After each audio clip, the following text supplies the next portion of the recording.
simbol-simbol satanik, mafia Berkeley, pancakarsa utama yang ternyata ada hubungannya sama Freemasonry. Halo teman buku semuanya, balik lagi di channel teman buku dan masih bareng aku Irma. Kali ini aku akan mereview buku yang memiliki tema sejarah, konspirasi, dan misteri. Ada yang suka sama konspirasi? Pantengin ya review kali ini. Judulnya nih buat yang penasaran, nih, The Jakatra Secret karya Rizky Ridiasmara. Buku ini diterbitkan oleh Bentang Pustaka dan aku dapat versi cetak tahun 2018. Buku ini sebenarnya udah nggak ada di pasaran ya, dan aku juga dapat buku ini tuh hasil beli pre-love. Jadi kalau misalkan teman-teman mau baca buku ini secara langsung, coba deh dicari diubek-ubek lah marketplace-nya, cari buku pre-love-nya ini. Jangan mau ya beli bajakan, beli pre-love-nya aja di toko loak. Dia coba cari-cari yang mungkin kenal sama pemiliknya, boleh lah. Kan kalau di Jakarta tuh di Blok M tuh kan ya, banyak yang toko loak. Kalau di Bandung tuh apa ya namanya, lupa itulah ya. Coba dicari aja. Ini buku worth banget sih buat dibaca untuk yang suka konspirasi ya, untuk yang suka konspirasi. Karena kalau yang nggak suka sama konspirasi pasti skeptis nantinya gitu. Nah, alasannya nih aku ngebela-belain beli pre-love itu karena buku ini menyajikan jejak-jejak kelam yang ada hubungannya dengan kelompok mistis Freemasonry yang ada di Indonesia, khususnya di Jakarta. Oke? Nah, sekilas nih tentang novel The Jakatra Secret. Seperti yang kita tahu kan, banyak banget ya seliweran bahwa ibu kota kita ini menyisipkan simbol-simbol satanik di beberapa lokasi. Contohnya nih Bundaran HI yang katanya mirip mata Horus. Nah, dari situ aku berminat untuk mengulik lebih dalam melalui novel ini. Nah, kenapa sih harus novel ini? Karena aku belum menemukan buku lain nih terkait ini.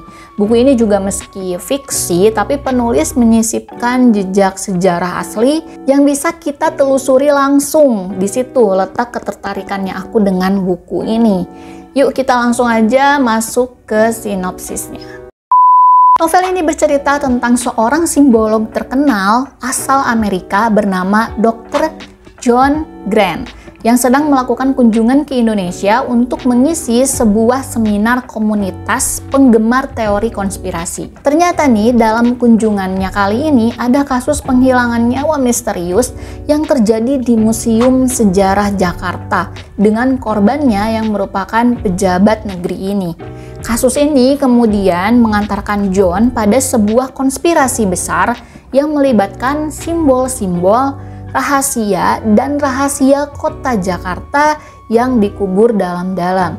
Dr. John Grant dibantu oleh Angel, Sally, dan Pak Kasturi berusaha mengungkap kebenaran di balik penghilangan nyawa tersebut dan membuka rahasia yang bisa menghentikan rencana jahat para konspirator. Nah, jadi itu dia sekilas sinopsisnya. Mari kita langsung aja ke review novel The Jakatra Secret. Menurutku ya, novel ini kalau dijadiin film bakalan keren sih. Tapi agak berbahaya karena meski fiksi tapi narasinya ini menyebutkan beberapa petinggi negeri. Jenderal Soeharto misalnya. Novel ini full of teori konspirasi. Kalau kalian mau tahu ya, ini full of teori konspirasi. Penjelasan mengenai simbol-simbol satanik yang disisipkan di beberapa tempat, sejarah bagaimana Freemasonry dibentuk dan dibawa ke Indonesia oleh VOC, mafia Berkeley, pancakarsa utama yang ternyata ada hubungannya sama Freemasonry, dan masih banyak lagi. Sebenarnya novel ini tuh bukan novel sejarah sih, tapi lebih ke novel aksi harusnya ya. Tapi karena tokoh utamanya ini berperan sebagai simbolog terkemuka yang memang paham banget nih sama kelompok mistis Freemasonry dan juga teori-teorinya, terus kelompok Illuminati, Templar dan sejenisnya, makanya banyak banget nih penjelasan mengenai hal itu di sini.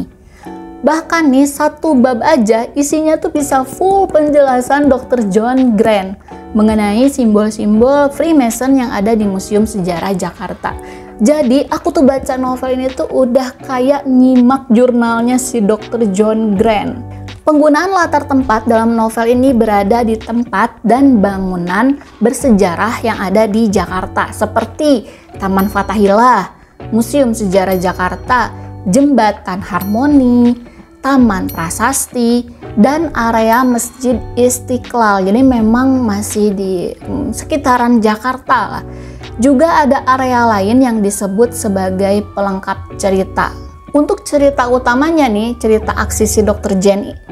John Grant ini menurutku cukup menarik karena di sini pembaca diajak untuk memecahkan teka-teki dari medallion yang ditinggalkan oleh Bapak Sudrajat. Nah, kayaknya nih bagian fiksinya itu ada di area misteri tentang medallion ini. Untuk POV-nya, kebetulan POV yang digunakan adalah POV orang ketiga, yaitu kita sebagai pembaca jadi jatuhnya kayak nonton film karena diperlihatkan kan semua adegannya, bagaimana pemikiran si A, si B, si C, semuanya. Nah, gak usah takut deh kalau misalkan novel ini tuh kesannya kayak berat gitu, enggak, karena gaya bahasa yang digunakan cukup mudah untuk dipahami. Karena pada dasarnya kan ini fiksi ya, cuman disisipi teori-teori konspirasi gitu di sini. Bukan yang pakai banyak istilah gitu, enggak gitu. Meskipun ada istilah yang digunakan, tapi tetap nih ada penjelasannya. Jadi teman-teman gak usah khawatir.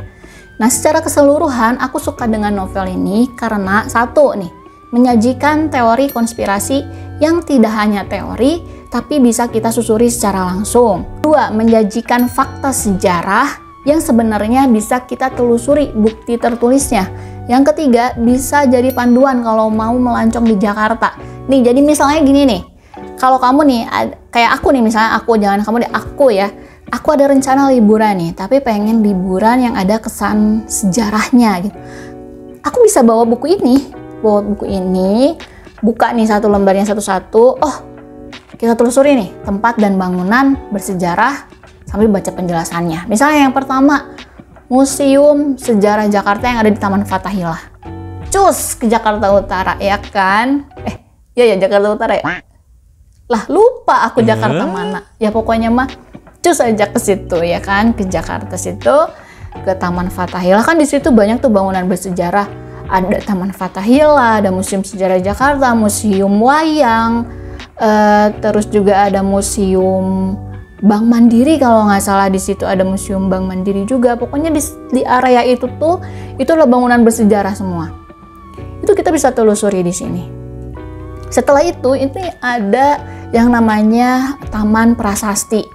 Kalau kalian belum tahu nih, Taman Prasasti itu ada sebuah kuburan dari para petinggi Belanda pada masa itu. Karena aku sempat ngekos di daerah Kober, dan itu untuk ke Taman Prasasti itu tinggal jalan kaki. Bahkan nih aku segabut-gabutnya aku dulu ya, karena di kosan tuh kan panas, nggak ada AC, cuma kipas doang.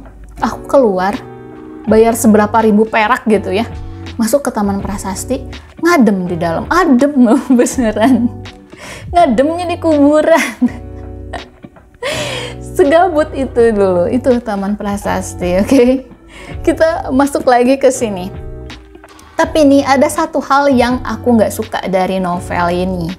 Novel ini tuh bikin aku mikir banget, kayak bener gak sih ini Jakarta tuh kayak begini, bener gak sih pejabat kita tuh dulunya kayak begini, separah itukah kelompok Freemason mempengaruhi seluruh dunia, dan hal-hal yang bikin overthinking lainnya. Jadi kalau misalkan kalian overthinking ya agak hati-hati aja sih baca ini, apalagi kalian udah overthinking, percaya banget sama teori konspirasi, ya siap-siap deh nggak usah tidur. Terus tinggal di Jakarta lagi ya kan. Bercanda. Nah, karena ada satu kalimat yang jadinya tuh bikin aku mikir banget. Gini, ini ada di halaman 182. Ya Allah, belepotan.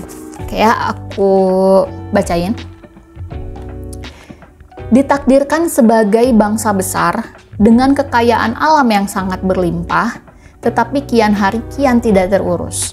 Para pemimpinnya bagai maling yang dengan buas dan serakah merampok semua harta kekayaan rumahnya sendiri. Relate nggak sih sama negeri Konoha ya kan? Konoha guys, bukan Indonesia, Konoha ya.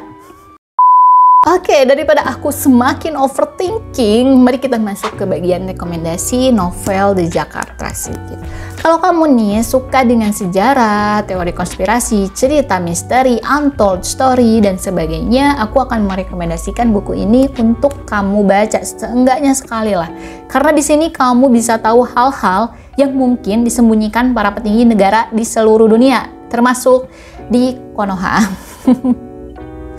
Konoha yang kalau kamu pikir lagi, kok ada benernya ya? Ya kayak tadi lah aku, kok ada benernya ya? Tapi ini kan konspirasi gitu ya, bingung jadinya. Nah, jadi sekian dulu aja review novel di Jakarta Secret kali ini. Nextnya aku ada buku tentang okultisme di Bandung dulu. Ini beneran bukan buku fiksi sejarah kayak gini ya, tapi itu beneran hasil penelitian penulis bernama M. Rizky Wiryawan. Pokoknya nantikanlah ya, karena ada banyak banget buku yang aku baca.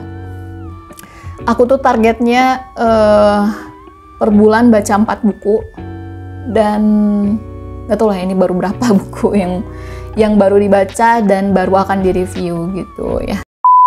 Oke, thank you banget yang udah nontonin. Sampai jumpa di review selanjutnya. Dan bye-bye. Jangan lupa like, komen, dan subscribe-nya. Selalu dukung video aku biar aku makin semangat lagi bikin konten. Oke, bye-bye.